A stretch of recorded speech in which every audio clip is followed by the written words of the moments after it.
I got cut off on my first video, so I'm not quite sure where I finished. However, I know that I was on my reflection. So, section 10 reflection.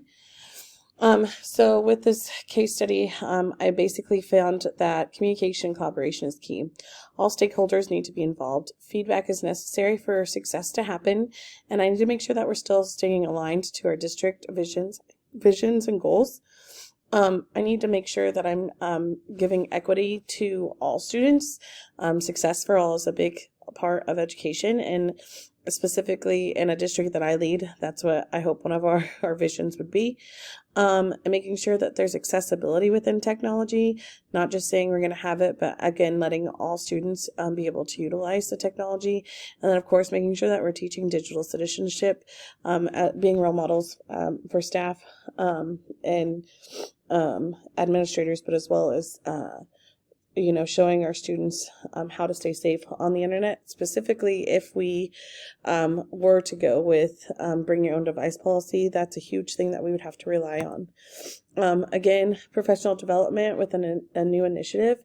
So when we do roll out new technology, it can be frightening to some, and so we need to make sure that we are providing the best professional development we can, and make sure that's ongoing. We can't just leave it for, one day in August when everybody's minds are going crazy and then never touch it again.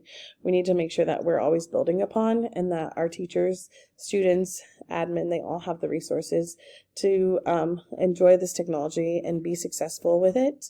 And then, of course, we need to make sure that we're implementing, evaluating, and of course, pivot. Just making sure that we develop a rollout phase that's going to be successful.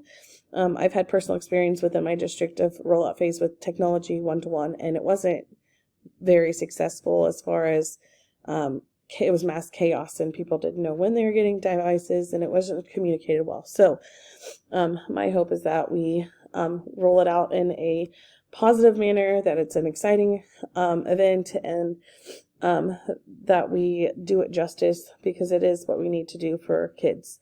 And then, of course, looking to what's next.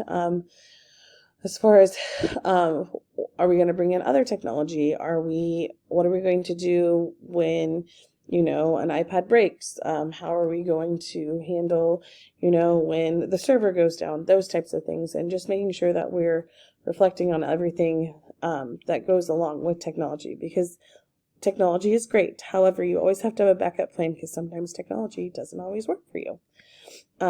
This is the end of my presentation. Thank you so much for being in this course with me, and I look forward to hopefully seeing you guys in the future.